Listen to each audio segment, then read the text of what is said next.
Hey everyone, welcome back to the English Learning Podcast. I'm Tom, and I'm really glad you're here with us today. Hi there, I'm Jenna, and as always, we're excited to help you boost your English in a fun, relaxed way. Thanks for tuning in. Absolutely.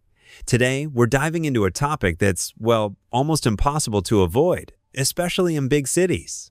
Oh, you guessed it, traffic jams. I feel like everyone has a story about being stuck in one.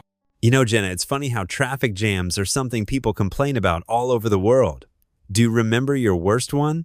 Oh, it's burned into my memory. I sat on the same stretch of highway for over 2 hours.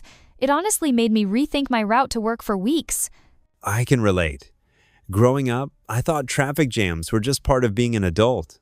But now, I realize how much they connect people's stories across cultures. Let's talk about some phrases folks actually use when talking about traffic jams. For example, people often say, "I'm stuck in traffic." That's super common. Yeah, or it's bumper to bumper out there. That one always makes me picture cars lined up like dominoes. And if it's really bad, you might hear, "It's a parking lot out there." That just means nothing's moving at all. So, when you're actually stuck, what do people do to pass the time? I tend to listen to podcasts, honestly. That's a go-to for me too. I sometimes call friends or listen to music. I've even tried practicing a bit of mindfulness, though it's tough with all the honking. You're braver than I am. I usually just end up getting frustrated and looking for shortcuts on the GPS. If you need to describe a traffic jam in English, you can use words like congested, gridlocked, or say there's a backup. Those sound a bit more advanced. Yeah, and people might say, traffic is backed up for miles, if it's really bad. Or, there's a major delay on the highway.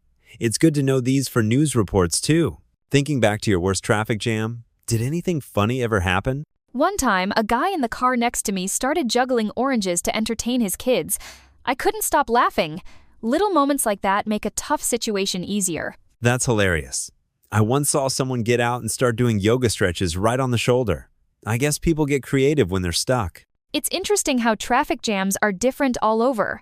Like, in some cities, people just honk constantly, while in others, everyone waits quietly, sort of like an unspoken rule. Totally. I read that in some places, street vendors even walk between the cars selling snacks. It turns the jam into a tiny marketplace. Makes you realize traffic isn't just about cars. It's about people's habits and culture, too. Let's get into some verbs people use for moving through traffic. You might hear crawl, as in we're crawling along the freeway.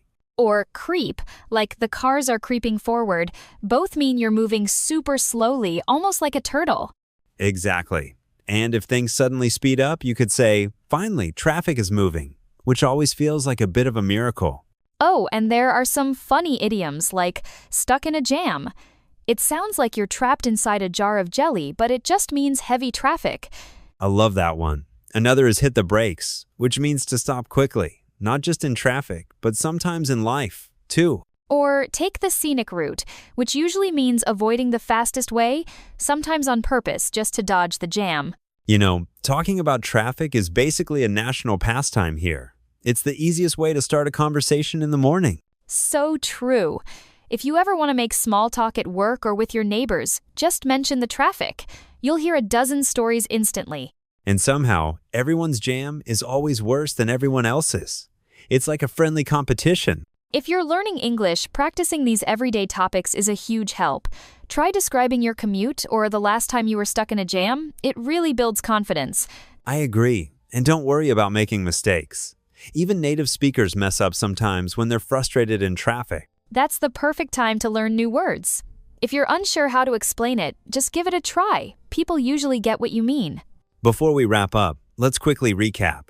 Today we covered real phrases, useful verbs, and even some idioms about traffic jams. How about a quick challenge? Listeners, try describing a traffic jam you've experienced in English. Use at least 2 words or phrases from today's episode. That's a great idea.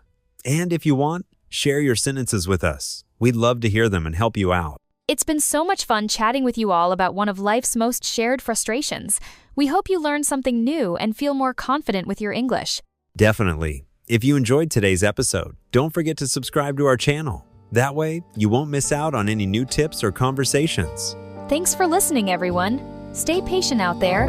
Even in traffic, there's always something to learn. Catch you next time.